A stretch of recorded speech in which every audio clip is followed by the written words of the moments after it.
Hello guys, welcome to my আজকে পাড়ার সমস্ত বাচ্চারা মিলে একসাথে করছে পিকনিক। তারপর তো আমি ওদের চেঁচামেচির আওয়াজ শুনে চলে গেলাম ওদের কাছে। তারপর তো আমি ওদের মেনুর বিষয়টা পুরো ক্লিয়ার করে শুনে নিলাম, কি কি রান্না করছে, কি কি হচ্ছে, সমস্ত কিছু ডিটেলস শুনে। তারপর তো চোখ গেল ওদের দিকে। তারপর ওরা দেখলাম যে ইট দিয়ে বানিয়ে নিয়েছে মারাত্মক সুন্দর। তারপর তো পিকনিকের মহামাতব্বর হলো আমার বোন। বাড়িতে খাওয়ার কথা হলো তো মেরে ধরে খাওয়াতে হয়। ফাইনালি তো ওদের ভাত রান্না হচ্ছে কমপ্লিট। তো মামি এদেরকে করে দিচ্ছিল হেল্প।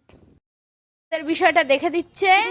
এই যে মামি মামি বিষয়টা দেখে দিচ্ছে।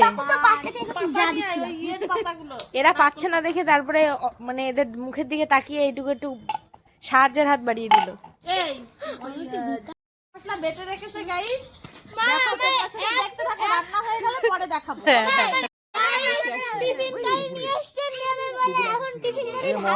মন্দার ব্লগে যেটাকে ইনকাম হবে আজকে ভিডিওতে মিষ্টি খরচা দিয়ে। তারপর তো ফাইনালি ওদের রান্না বান্না কমপ্লিট হতে চলেছে। দেখা হচ্ছে নেক্সট ব্লগে।